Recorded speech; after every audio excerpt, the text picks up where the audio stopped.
नमस्कार बच्चों, कैसे हैं आप। मैं BM Goswami Siddheshwar classes YouTube channel में आप सभी का स्वागत करता हूं। आज हम हिंदी वर्णमाला का वैज्ञानिक वर्गीकरण और प्रमाणिक रूप आपके सामने बताएंगे, वो भी मजेदार और शॉर्ट ट्रिक के माध्यम से।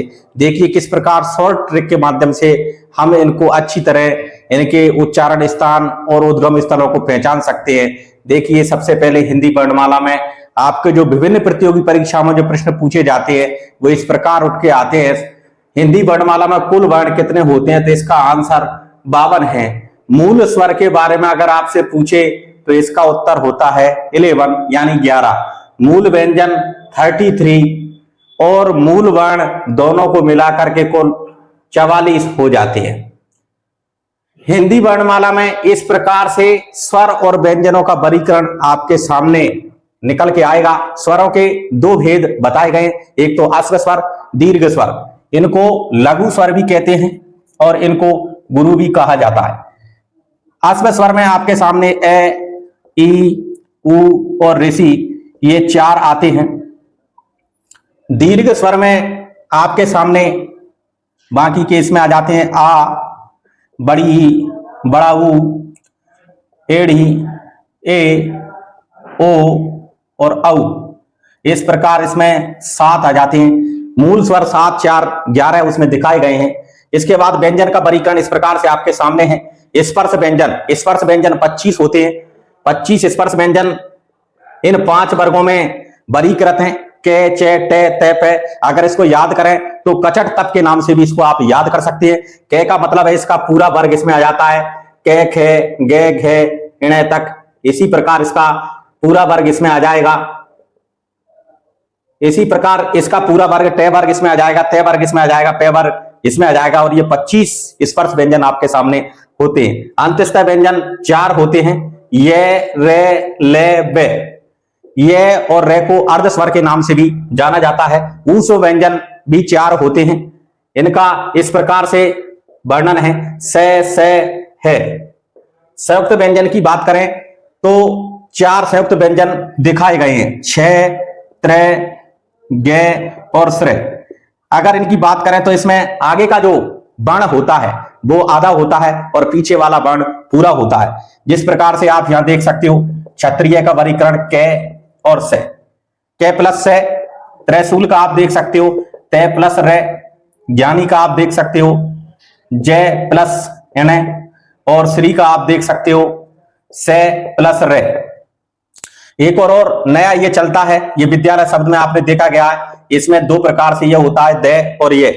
आधा दे रहता है फिर यज्ञ वाला रहता है। आगत स्वर, आगत व्यंजन जो माने गए हैं जय और फे आगत व्यंजन माने गए हैं। उच्चिप्त या ताड़नजात व्यंजन, उच्चिप्त और ताड़नजात में डे और डे इनको रखा गया है।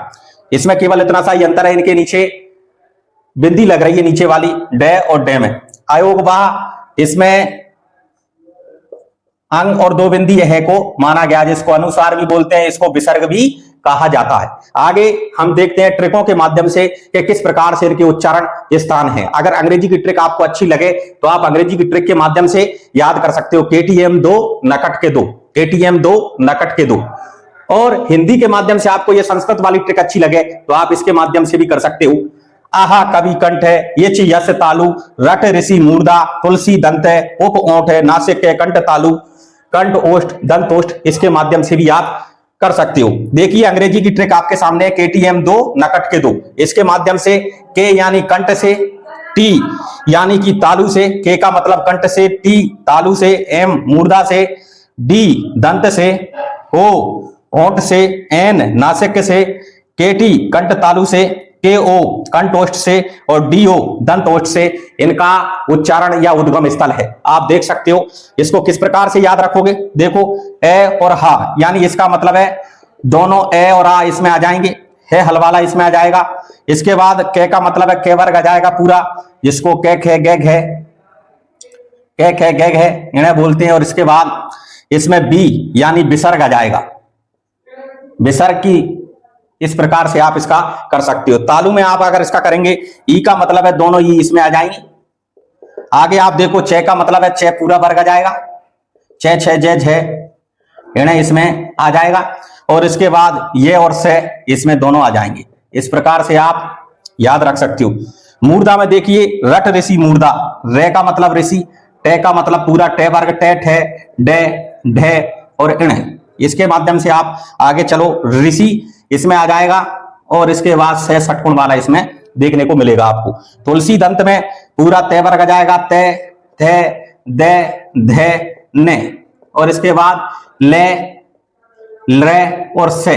आपको बताऊं, ले को पासार्विक व्यंजन के नाम से भी जाना जाता है, क्योंकि ले का जो उद्गम स्थल है पासार्विक बगल से निकलता है, तो इसके माध्यम से इसको पासार्विक में भी रखा गया है। कुछ विद्वान इसको दंत में भी रखते हैं। उप ओंठ के माध्यम से आप इसको इस प्रकार से समझ सकते हो। ऊ का मतलब दोनों ऊ, और पे का मतलब पे, फे, बे, भे और में। इसके बाद अगला नासिक में जो पंचम वर्ण है वो सब नासिक के कहलाते हैं। जैसे कि इसमें इणे है, ये इणे है, ये नासिक है, ये नासिक है। इसी प्रकार आप इनके नासिक व्यंजन पंचम अक्षर को इसमें रख सकते हो। इणे इणे इणे ने में, इनको आप इसमें रखा जा सकता है नासिक के उच्चारण उद्गम स्थल में। कंठ तालु की बात करें तो केटी के माध्यम से इसको आप याद रख सकते हो, यानी केटी।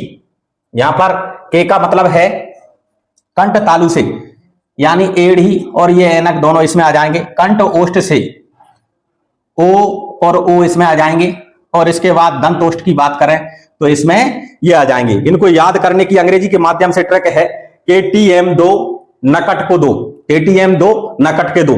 इसके माध्यम से आप पूरी वर्णमाला को पहचान सकते हो। इसके बाद जीवा के आधार पर स्वरों की बात करें, जीवा के आधार पर स्वरों का जो भेद है वो 3 भेद हैं, और इनको 3 भेदों में किस प्रकार से वर्गीकरण किया गया है आपके सामने। अग्र स्वर, इसके बाद मध्य स्वर, और इसके बाद पश्च स्वर।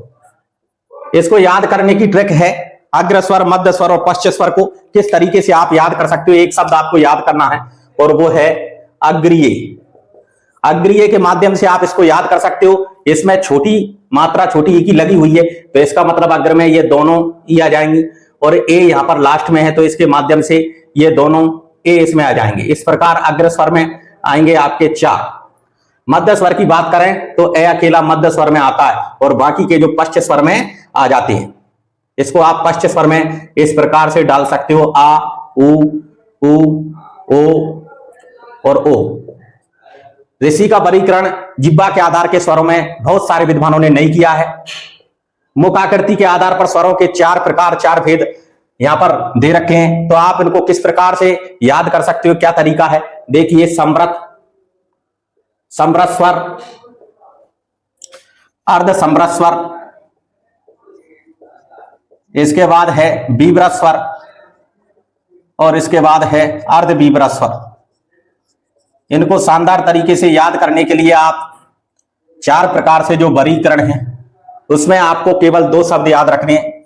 एक तो सुई, और जब किसी के सुई चुभाते हैं तो आवाज आती है ओए, इनके माध्यम से आप इनको याद कर सकते हैं। समृत का मतलब होता है सिला हुआ मुंह, यानी इनके उच्चारण स्थान के लिए मुख को कम खोलना पड़ता है, इसलिए इनको समृत कहा जाता है। और सुई के माध्यम से याद करने का तरीका अपन ने देखा, दोनों ऊ और दोनों ई इसमें आ जाएंगे। एक तो ई, बड़ी ई, छोटी ई, ऊ और ऊ।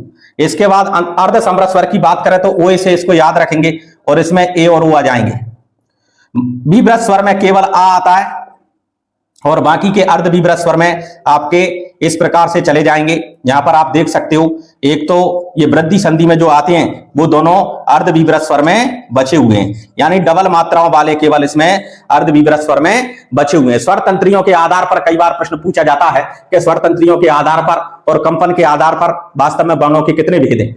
स्वर तंत्रियों के आधार पर, कंपन के आधार पर वर्णों के 2 भेद होते हैं। एक तो होता है घोष, जिसको सघोष भी कहा जाता है, और एक होता है अघोष। प्राणवायु के आधार पर वर्णों के कितने भेद है, कई बार ये आ जाता, तो प्राणवायु के आधार पर 2 भेद होते हैं। इसके आधार पर ये 2 भेद हैं, और इनको एक तो अल्प प्राण और एक महाप्राण के नाम से जाना जाता है। तो कई प्रकार के प्रश्न आपके इसमें से बन सकते हैं। इसके उच्चारण स्थान को याद करने के लिए KTM 2 नकट के 2। अग्र स्वर, पश्च स्वर, मध्य स्वर को याद करने के लिए अग्रीय शब्द को आपको उससे पहचानना है, और मुखाकृति के आधार पर समरस स्वर और इनको पहचानने के लिए आपको सुई और ओए के माध्यम से पहचानना है। आपको हमारी ये ट्रिकों के माध्यम से पढ़ाने का वीडियो कैसा लगा कमेंट बॉक्स में जरूर बताएं। जय हिंद, जय भारत।